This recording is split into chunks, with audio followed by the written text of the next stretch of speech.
And if you are caught crossing the street when and where you're not supposed to, this ticket isn't cheap. Well, Kai and Amanda, this is where that confrontation took place just before 9 o'clock this morning. Now, these cars to my right over here were involved in that road rage incident. These are unpredictable, erratic, very high winds, as you can see right now, as I'm having a hard time just standing here. Denise Wong, who is live at Renown Regional Medical Center. Denise?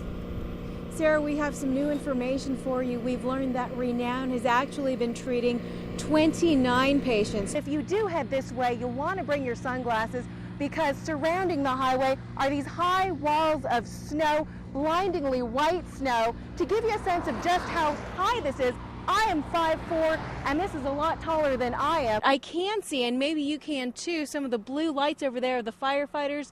We're estimating that maybe 3 dozen firefighters are right there coming down this hillside. It is dinner time, and as you mentioned, 1,200 meals are served here daily, and half of those happen right now during the evening supper. Some new sophisticated shops and restaurants are opening up, but then there are buildings like the one behind me with plenty of space. I've got my GoPro camera in place, ready to shoot some amazing video on the slopes. I think the countdown is officially on, and hopefully I will not lose my papers, the microphone, or my lunch. And there you go. So if you want any more of this, come on down. Admission is free today. And did you have a good time? Yes. Are you going to go on it again? Maybe.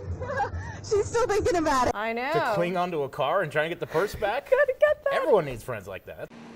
Everything's gone. Everything's gone, and I don't know what to tell my mom. The fire was first spotted in the basement just before 9 o'clock this morning. None of the family members were home, but a man who helps them out was. He saw smoke and ran out. Neighbors called 911. On the way to taking my daughter to daycare, I saw the smoke. I prayed that it wasn't my friend's house, but unfortunately it was. I don't know where we're gonna stay. 21 firefighters sawing through walls and breaking down windows, trying to save the house Teresa Jurado and her 2 sisters grew up in.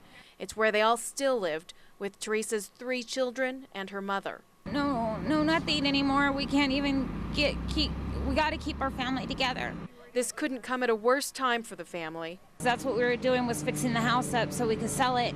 And we don't know what to do now because now my mom doesn't have her house. Teresa's father, an Army veteran, died exactly 3 months ago.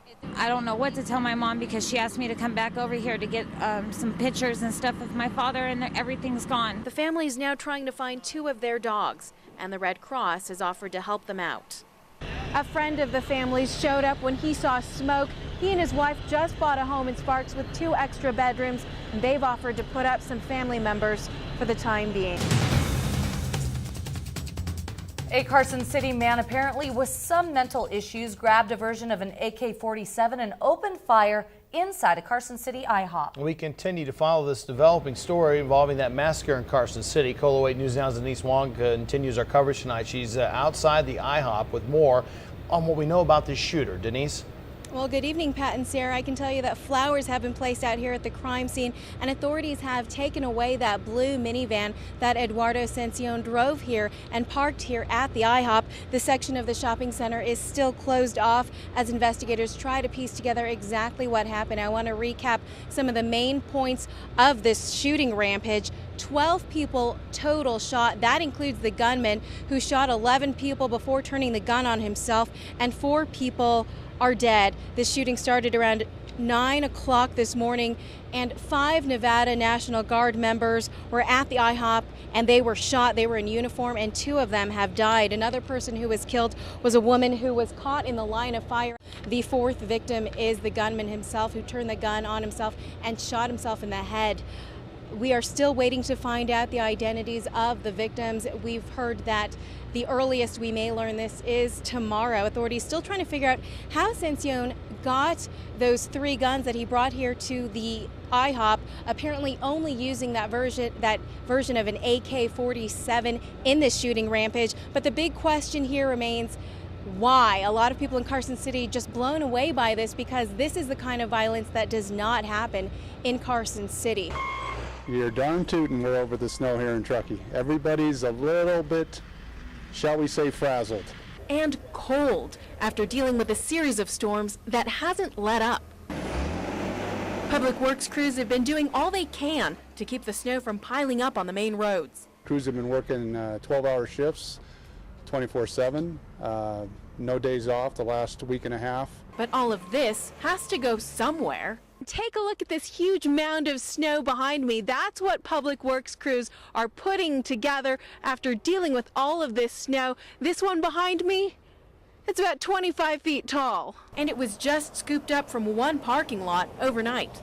We are running out of nooks and crannies for snow. But not everyone's sick of this. Because it's beautiful out. Snowing, it's white, it's cold. I'm really excited that it's snowing. We had a dry spell a while back, so all the skiers and snowboarders are pretty stoked about all the powder. If they can get to the resorts. You guys going to ski? Yeah. Okay.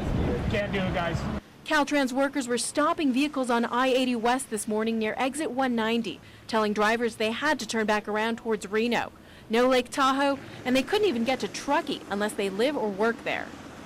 Shut down. Only people going through are locals and employees. But for people who do live in Truckee, they're getting ready for more of this. In Truckee, Denise Wong, KOLO 8 News Now.